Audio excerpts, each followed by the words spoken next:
میں نے جلدی سے کار کا دروازہ کھولا اور اندر گھس کر پچھلی سیٹ کا دروازہ آبی کے لیے کھول دیا۔ وہ پستول ان دونوں کی طرف سیدھا کیے ہوئے پچھلی سیٹ پر دھس گیا تو میں نے کار اسٹارٹ کر کے آگے بڑھا دی اور تیزی سے لمبا چکر کاٹ کر اسے واپسی کے راستے پر ڈال دیا۔ ان کے پاس کوئی ایسی چیز نہیں تھی جس میں وہ ہمارا پیچھا کر سکتے، لہٰذا وہ اپنی جگہ کھڑے بے بسی کے عالم میں ہمیں واپس جاتے دیکھنے کے سوا کچھ بھی نہ کر سکے۔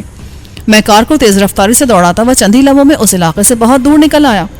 ان کی طرف سے اطمینان ہونے کے بعد آبی نے پستول دوبارہ جیب میں ڈال کر کہا، اللہ کا شکر ہے یار، میں نے چلتے وقت بس احتیاطاً ہی پستول جیب میں رکھ لیا تھا جو اس وقت کام آ گیا۔ میں نے ہنس کر کہا، تیرا کیا خیال ہے؟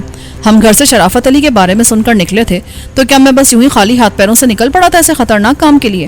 ہماری کار میں اسٹینڈ گنیں بھی موجود ہیں اور ریوالور بھی۔ غلطی مجھ سے یہ ہو گئی کہ میں اس حاجی بدماش کی طرف جاتے ہوئے کوئی ریوالور تک ساتھ نہیں لے گیا۔ مجھے خیال ہی نہیں آیا تھا کہ اس کی ضرورت بھی پڑ سکتی ہے ہمیں، مگر اب مجھے ایسی حماقت کرنے کی عادت نہیں رہی ہے۔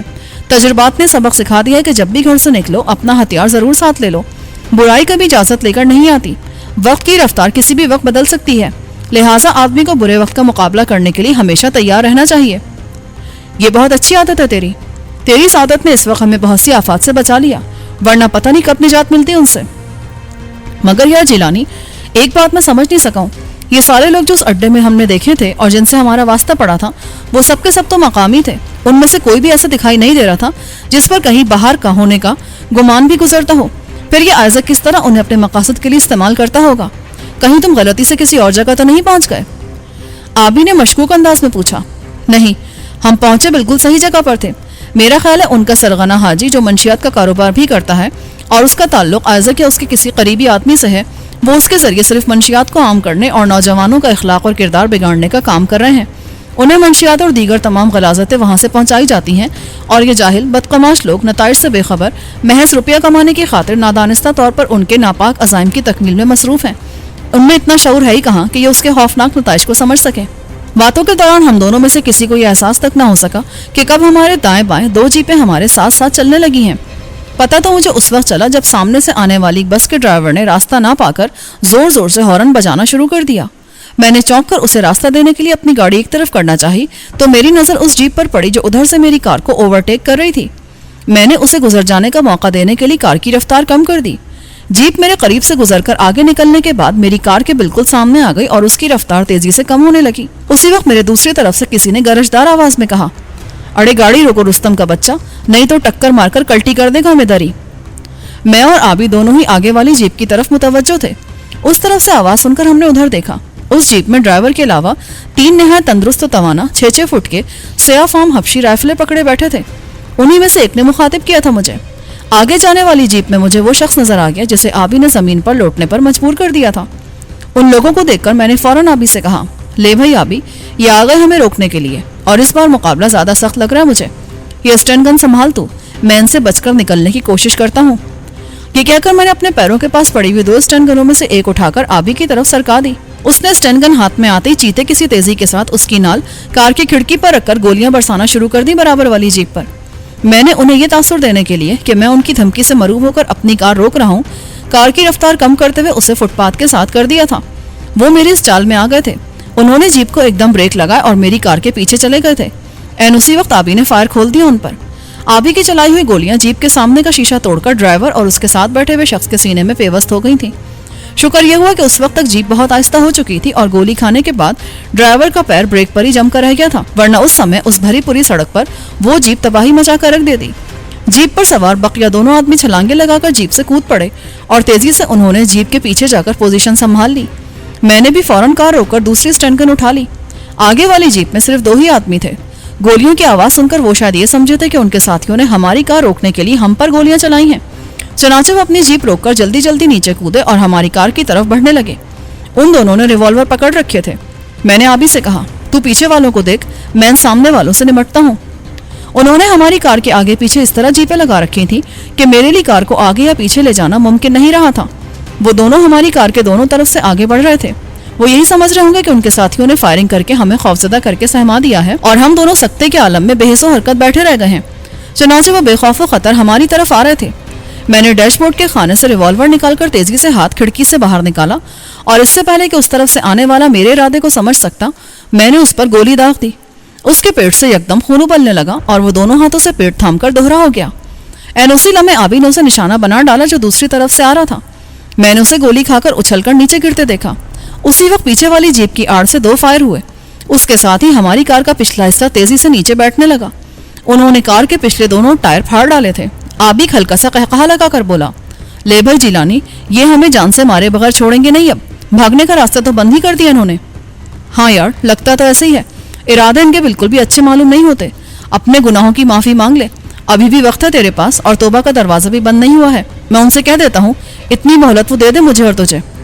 بکواس نہیں کرو, ایسے وقت میں بھی تجھے دل لگی سوچ رہی ہے. خود کو بڑا فن خان کا سالہ سمجھتا ہے تو. آبی جھنجھلا کر بولا. میں نے اسے مزید کچھ کہنا مناسب نہ سمجھا اور کار کو ریورس کر کے جیپ کے ساتھ لگا دیا. پھر ایک جھٹکے سے جیپ کو پیچھے دھکیلا. جیپ جھٹکا کھا کر رہ گئی. ایسا لگا تھا جیسے جیپ کے پچھلے پہیوں کے ساتھ کوئی چیز لگا کر اسے پیچھے ہٹنے سے روک دیا گیا ہے. میں نے دوبارہ زیادہ زوردار جھٹکا دیا. اس مرتبہ جیپ پیچھے ہٹتی چلی گئی, مگر یوں لگا جیسے اس کا ایک پہیہ کسی چیز کے اوپر سے گزر گیا ہے. میں نے عقبی منظر پیش کرنے والے آئینے میں دیکھا. ان دونوں میں سے ایک لوٹ لگا کر جیپ کے نیچے سے نکل کر اپنا ایک ہاتھ دوسرے ہاتھ سے دبا کر بیٹھ گیا تھا. شاید جیپ کا پہیہ اس کے ہاتھ پر سے گزر گیا تھا. میں تیزی سے کار کو ریورس کرتے ہوئے اس کے پاس پہنچا.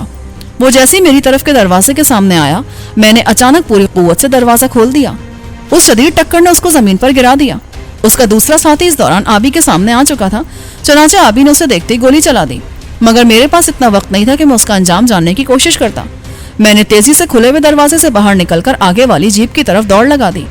ہمارے پیچھے کئی گاڑیاں راستہ نہ ملنے کی وجہ سے کھڑی ہو گئی تھیں اور سامنے سے آنے والا ٹریفک بھی رکنے لگا تھا. بہت سے پیدل چلنے والے لوگ دونوں طرف فٹ پاتھوں پر جمع ہو گئے تھے.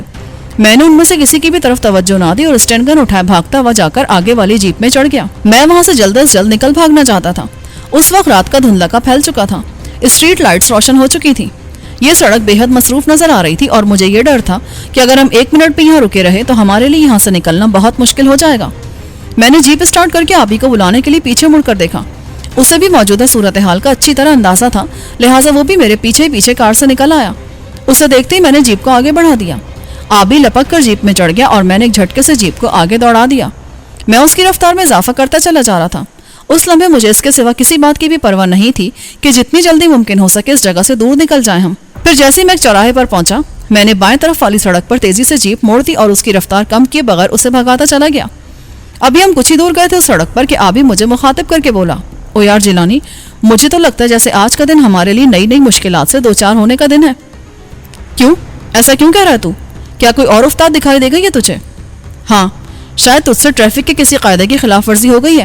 ایک ٹریفک سارجنٹ کی موٹر سائیکل ہمارے پیچھے لگی ہوئی ہے. میں نے جھنجھلا کر کہا, او یار, یہ کون سی نئی مصیبت لگ گئی ہمارے پیچھے؟ اس سے جان چھڑوانا آسان کام نہیں ہے یار. تو فکر نہ کر, میں کوشش کروں گا کچھ دے دلا کر اسے ٹالنے کی. گاڑی ایک طرف لگا لے تاکہ میں اس سے بات کر لوں. آبی نے کہا.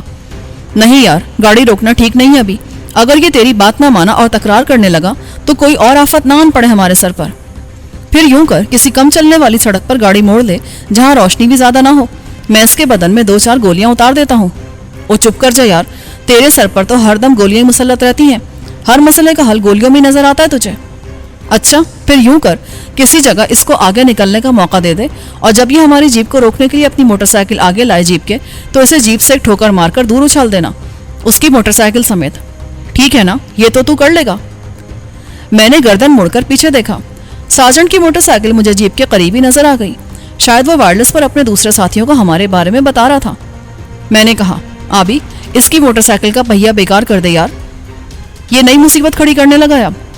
ٹھیک ہے, میں کوشش کرتا ہوں, لیکن موٹر سائیکل کے ساتھ یہ خود بھی بیکار ہو جائے تو مجھے الزام نہ دینا. وہ گن سنبھال کر پیچھے والی سیٹ پر جاتے ہوئے بولا, ویسے تو سامنے کا خیال رکھ, مجھے لگتا ہے ہم 1 وے روڈ پر آ گئے ہیں. آبی کے کہنے پر میں نے اس طرف توجہ دی تو پتا چلا وہ ٹھیک ہی کہہ رہا تھا. میں نے جلدی میں جیپ ایک ایسی سڑک پر ڈال دی تھی جس پر یک طرفہ ٹریفک چل رہا تھا, اور وہ اس طرف ہرگز نہیں جا رہا تھا جدھر ہمارا رخ تھا. اب یہ بات میری سمجھ میں آ گئی تھی کہ وہ ٹریفک سارجنٹ میری جیپ کے پیچھے کیوں لگا تھا. آبی کی چلائی ہوئی گولی کی آواز سن کر میں نے چونک کر عقبی منظر دکھانے والے آئینے میں نظر ڈالی. سارجنٹ کی موٹر سائیکل بری طرح لہرانے لگی تھی. کیا ہوا آبی, گولی سارجنٹ کو تو نہیں لگی؟ نشانہ تو میں نے اس کی موٹر سائیکل کے اگلے ویل کا ہی لیا تھا. اب گولی کس کو لگی ہے یہ مجھے نہیں پتا. اسی وقت میں نے سامنے ایک موڑ سے 2 اور سفید یونیفارم والوں کی موٹر سائیکلیں مڑ کر اپنی طرف آتے دیکھی. اس کا مطلب یہ تھا اس تعاقب کرنے والے سارجنٹ نے ہمیں گھیرنے کا انتظام کر دیا تھا. میں نے آبی سے کہا, ہم کو گھیرا جا رہا ہے یار, ہوشیار ہو کر بیٹھ جا, وہ دونوں جو سامنے سے نمودار ہو گئے تھے اپنی موٹر سائیکلیں لہراتے ہوئے جیپ کے سامنے چلے آ رہے تھے۔ میں نے ایک لمحے میں فیصلہ کر لیا کہ مجھے رکنا کسی بھی صورت میں نہیں ہے۔ اگر وہ میرے سامنے سے نہیں ہٹے تو میں انہیں رونتا ہوا گزر جاؤں گا۔ اسی وقت مجھے اپنے پیچھے سے دوسرے فائر کی آواز سنائی دی۔ اب یہ کس پر گولی چلائی ہے تو نے آبی؟ وہ بولا۔ وہی سارجنٹ کی دم ہے یار، سالہ گاڑی کو لہرا کر دھوکہ دے رہا تھا کہ گولی لگ گئی ہے اسے۔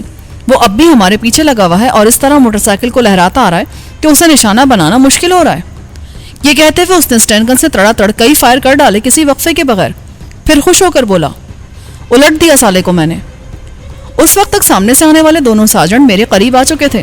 میرے پاس یہ دیکھنے کا وقت نہیں تھا کہ آبی نے پیچھے والے کا کیا حشر کیا ہے۔ میں نے رفتار کم کیے بغیر سامنے سے آنے والوں پر جیپ چڑھا دی۔ وہ دونوں اس کے لیے پہلے سے تیار معلوم ہوتے تھے۔ دونوں نے تیزی سے لہرا کر میرے دائیں بائیں سے نکل جانا چاہا۔ میں نے جیپ کو انہی کے انداز میں لہرا دیا، چنانچہ ان میں سے ایک جو میرے دائیں طرف سے نکل رہا تھا اس کی موٹر سائیکل کا پچھلا حصہ میری جیپ سے ٹکرا گیا اور وہ موٹر سائیکل پہ سے اڑتا ہوا دور جا گرا۔ میں اس کے انجام کی پرواہ کیے بغیر نکلتا چلا گیا۔ پھر جس طرف سے وہ دونوں برآمد ہوئے تھے وہاں پہنچ کر میں نے جیپ کو پھر دائیں جانب موڑ دیا۔ اس سڑک پر گو ٹریفک اسی طرف جا رہا تھا جدھر میرا رخ تھا، مگر میں نے اپنی جیپ کی رفتار میں ذرا بھی کمی نہیں کی، کیونکہ مجھے یقین تھا کہ اب بھی ایک سارجنٹ ہمارا پیچھا ضرور کر رہا ہوگا۔ آبی پیچھے سے اٹھ کر میرے برابر والی سیٹ پر آتے ہوئے بولا، شکر ہے یار جان چھوٹی ان سالوں سے، ورنہ میں تو سمجھ رہا تھا آسمان سے گر کر کھجور میں اٹک گئے ہم اور پتہ نہیں صحیح سلامت زمین پر پہنچ بھی سکیں گے یا نہیں۔ میں نے کہا، بیٹا ابھی مطمئن ہو کر مت بیٹھ جاؤ، ہمارے تعاقب میں آنے والے سارجنٹ نے وائرلیس پر ہمارے بارے میں بتا دیا ہے دوسروں کو بھی۔ یہ جو دو سارجنٹ سامنے سے آئے تھے یہ اسی کی اطلاع پر آئے تھے، ان میں سے بھی ایک بچ کر نکل گیا ہے اور جلدی وہ لوگ چاروں طرف سے ہمیں گھیرنے کی کوشش کریں گے۔ اسلحے کے استعمال کا کوئی موقع آ جائے تو بہت احتیاط سے استعمال کرنا، ہمارے پاس فاضل راؤنڈ بالکل نہیں ہے، سب کچھ ہم اپنی کار میں ہی چھوڑائے ہیں۔ آبی نے مجھے چونک کر دیکھا۔ اوہ، تو اس کا مطلب یہ کہ ابھی گلو خلاصی نہ ہو سکی ہماری؟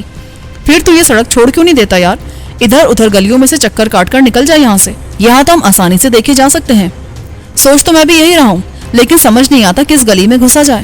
یہ علاقہ ہمارا دیکھا بھالا ہوا نہیں ہے، پتہ نہیں کدھر آ گئے ہم، کسی ایسی گلی میں گھس کے انجانے میں جس سے باہر نکلنے کا کوئی دوسرا راستہ نہ ہوا تب کیا ہوگا؟ یہ بھی سوچا تو نے؟ کہتا تو ٹھیک ہے یار، مگر میں نے اب تک کراچی میں ایسی کوئی گلی نہیں دیکھی جس میں سے نکلنے کا دوسرا راستہ نہ ہو۔ اچانک مجھے اپنے پیچھے سے سائرن کی آواز سنائی دینے لگی۔ دیکھ یار آبی، یہ تو پولیس کی گاڑی لگتی ہے مجھے۔ اس کے ساتھ ہی میں نے جیپ کو سب سے پہلے آنے والی گلی میں موڑ دیا۔ یہ گلی بہت ہی مختصر ثابت ہوئی۔ اس کے اختتام پر ایک اور سڑک تھی۔ میں نے یہاں جیپ کی رفتار سست کر کے گزرنے والے ٹریفک کا جائزہ لیا۔ میں نہیں چاہتا تھا کہ جلد بازی میں پھر کسی ایسی غلطی کا ارتکاب کر بیٹھوں اور خود کو تارے عنکبوت میں الجھاتے ہی چلا جاؤں۔ میری یہ احتیاط ٹھیک ہی تھی۔ اب میں جس سڑک پر نکلا اس پر ٹریفک بائیں جانب سے چل رہا تھا۔ اس سڑک پر بہت کم گاڑیاں دکھائی دے رہی تھیں۔ میں نے اپنی جیپ ادھر ڈال تو دی، مگر میں چاہتا یہی تھا کہ جلد از جلد وہ سڑک بھی چھوڑ دوں، کیونکہ یہ کوئی محفوظ جگہ نہیں تھی ہمارے لیے۔ ابھی میں نے جیپ موڑ کر آگے بڑھائی تھی کہ آبی پیچھے دیکھتے ہوئے بولا، جیلانی جلدی نکل چلو یہاں سے، پولیس کی گاڑی ادھر ہی آ رہی ہے۔ میں نے جیپ کی رفتار بڑھاتے ہوئے ادھر ادھر نظریں دوڑائیں۔ مجھے کسی ایسی گلی کی تلاش تھی جس سے گزر کر ہم کسی اور سڑک پر پہنچ سکتے، لیکن وہاں کوئی گلی سرے سے موجود ہی نہ تھی۔ البتہ سامنے کچھ دور چوراہا تھا جہاں سے میں جیپ کو دائیں یا بائیں کسی بھی سمت موڑ سکتا تھا، مگر وہاں اس بات کا بھی امکان تھا کہ پولیس ہمارے استقبال کے لیے پہلے سے موجود ہوتی، پر میں کر بھی کیا سکتا تھا؟ چوراہے پر تو پہنچنا ہی تھا۔ دل کو ڈھارس سے خیال دے رہا تھا کہ اس علاقے میں ہمیں داخل ہوئے زیادہ دیر نہیں ہوئی ابھی، لہٰذا اتنی جلدی تمام سڑکوں اور چوراہوں کی ناکہ بندی ہو جانے کی توقع نہیں تھی مجھے۔ چنانچہ میں جیپ کو دوڑاتا ہوا چوراہے تک جا پہنچا۔ حسب توقع یہاں میدان بالکل صاف تھا۔ میں نے جیپ کو دائیں طرف والی سڑک پر ڈال دیا۔ رات کا اندھیرا پوری طرح پھیل چکا تھا، مگر ان سڑکوں پر یہ احساس تک نہیں ہوتا تھا کہ رات ہو چکی ہے۔ اس سڑک پر بڑی بڑی بسوں اور زرد رنگ کی منی بسوں نے پوری طرح قبضہ جما رکھا تھا۔ ایک دوسرے کو پیچھے چھوڑ جانے کی تگودو میں وہ جیسے سمندر کی سطح پر دوڑتی چلی جا رہی تھیں۔ پوری سڑک کو انہوں نے اس طرح روک رکھا تھا کہ اگر یہاں ہمیں گھیر بھی لیا جاتا تو کوئی راہ فرار نہیں مل سکتی تھی ہمیں۔ چنانچہ میں نے پھر بائیں ہاتھ پر ایک ذیلی سڑک دیکھتے ہی جیپ ادھر ڈال دی تھی۔ ایک لمحے کو تو ایسا لگا تھا جیسے جیپ الٹ جائے گی، مگر ایسا ہوا نہیں۔ اس طرف مڑتے ہی میں نے دائیں طرف ایک گلی دیکھ لی۔ میں جیپ کو ادھر ہی لے گیا تھا۔ پھر ایک کشادہ سڑک تھی۔ میں نے آبی سے پوچھا، کچھ دکھائی دیا تجھے؟ کوئی گاڑی ہے ہمارے پیچھے؟ اس کے ساتھ ہی میں نے خود بھی عقبی منظر دکھانے والے آئینے پر نظر ڈالی۔ کوئی ہمارے پیچھے نہیں تھا۔ آبی نے بھی تصدیق کی۔ تو ایسا آندھی طوفان بنا ہوا یار، پولیس کی چھوٹی چھوٹی گاڑیاں اس رفتار کا مقابلہ کہاں کر سکتی ہیں؟ پتہ نہیں وہ پیچھے کہاں بھٹکتے پھر رہے ہوں گے۔ ٹھیک ہے، اب میں اس سامنے والی سڑک سے بائیں طرف موڑ لیتا ہوں جیپ کو۔